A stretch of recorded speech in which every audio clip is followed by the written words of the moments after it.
Hello everybody, स्वागत करता हूँ यूट्यूब के चैनल पे। ठीक है, नीट सीरीज में हम क्वेश्चन कर रहे हैं फिजिक्स के, वो भी नीट 2022 के सवाल। ठीक है ना बॉस। सवाल आया है, साधारण सा सवाल है। ठीक है, धागा खोल के समझेंगे आराम से। क्वेश्चन है, a series LCR circuit with inductance 10 henry, capacitance 10 microfarad, resistance 50 ohm is connected to an AC source. ठीक है, एलसीआर सर्किट है, एल सी और आर की वैल्यू दी हुई है अलग अलग, इस connected to an AC source से कनेक्ट कर दिया गया। ठीक है ना, एसी सोर्स क्या होता है? अल्टरनेटिंग वाला। Of voltage V equal to 200 sine 100t, sine omega T बोल सकते हो आप। ठीक है volt. If the resonant frequency of the LCR circuit is V naught and the frequency of the AC source is V, then चार option दिए हैं question में। ठीक है ना, हम ऑप्शन में पहुंचेंगे। ठीक है बॉस, सबसे पहले इसके बेसिक को तगड़ा कर लेते हैं। एल सी और आर की वैल्यू दी हुई है। ठीक है, आओ समझाता हूँ क्या करना है इसमें। ठीक है, सवाल देख लिया आपने अच्छे से। अब ओमेगा क्या होता है? एलसीआर सर्किट में क्या होता है ओमेगा? कंडीशन क्या होती है इस फ्रिक्वेंसी की?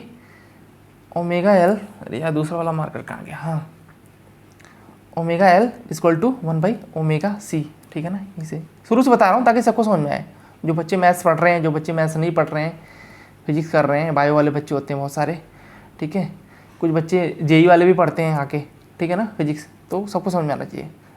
ओमेगा इक्वल टू 1/√LC, ये कंडीशन है। इससे क्या आएगा? रेजोनेंट फ्रिक्वेंसी आती है। ये रेजोनेंट फ्रिक्वेंसी वाला ये ओमेगा है। ठीक है बॉस, इसमें वैल्यू पुट कर रहा हूँ मैं, 1/L और C की वैल्यू पुट कर दे रहा हूँ मैं। ठीक है ना, 10 × 10 × 10⁻⁻6। ठीक है, माइक्रोफराड में था और 10 हेनरी था उसका L की वैल्यू। L की वैल्यू ये है और ये C की वैल्यू है। ठीक है बॉस, 10 × 10 × 10⁻⁻6, मतलब इसका मतलब क्या हुआ? इसका मतलब ये हुआ कि ये हो गया 1/10⁻⁻4, 1/रूट में 10⁻⁻4। अब ये ऊपर ले जाएंगे तो प्लस में चला जाएगा, तो 10⁻4 रूट में ऊपर जाके तो क्या हो जाएगा? कुल मिला के 100 हो जाएगा, 100। कोई डाउट इसमें? 10⁻⁻4 था तो ऊपर जाके प्लस में हो गया, तो 100 आंसर आ गया। ओमेगा इक्वल टू 100 आ गया। ठीक है, ओमेगा इक्वल टू क्या होता है? ओमेगा इक्वल टू क्या होता है अपना? 2πf, 2πf। This implies that f equal to ओमेगा/2π, f इक्वल टू ओमेगा/2π। तो ओमेगा कितना है? 100, 100/2π, मतलब कि 50/π, 50/π।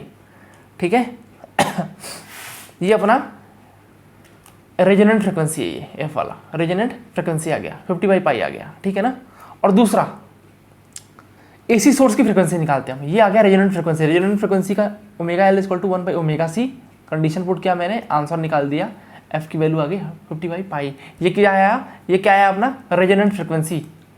क्या है? रेजोनेंट फ्रिक्वेंसी है ये। ठीक है ना, 50/π। अब मैं निकालूंगा एसी सोर्स है उसकी फ्रिक्वेंसी, उसमें ओमेगा कितना दिया हुआ है? उसका ओमेगा दिया हुआ है 100।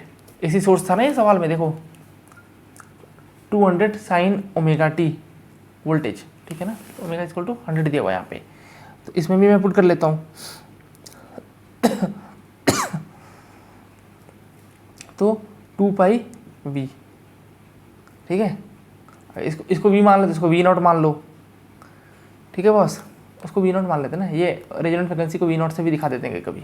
इसको v मानता हूँ मैं, उसको v मान लेता हूँ, 2πv। ठीक है ना, ये भी फ्रिक्वेंसी है इसी सोर्स का, इक्वल टू 100। तो v कितना आ गया? 100/2π, 100/2π, मतलब कि 50/π।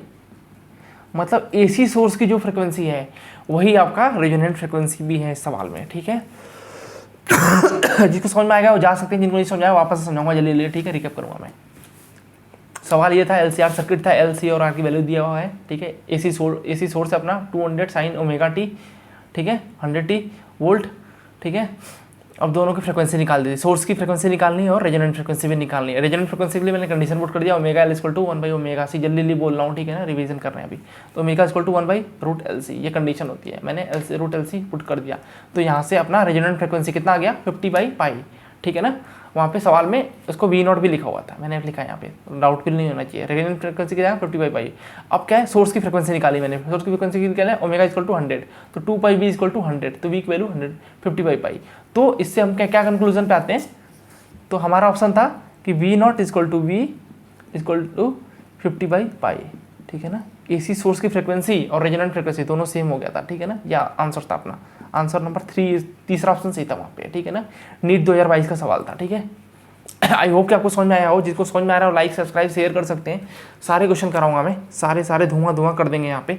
IIT मेंस के भी क्वेश्चन कराऊंगा, मैथमेटिक्स के और फिजिक्स के क्वेश्चन कराऊंगा मैं, IIT जेई मेंस और नीट के, ठीक है बॉस। इनको समझ में आ रहा हो, अच्छा लग रहा हो, सब्सक्राइब कर सकते हैं चैनल को, ठीक है। बहुत सारा ज्ञान मिलेगा यहाँ पे। चलो मिलते हैं ब्रेक के बाद, ठीक है ना। इसको मैं डाल लेता हूँ यार, मैं सारा चैनल में बहुत सारे वीडियोस हैं, सारा देख लो यार तुम, जाओ जल्दी से ज़्यादा सारा देखो।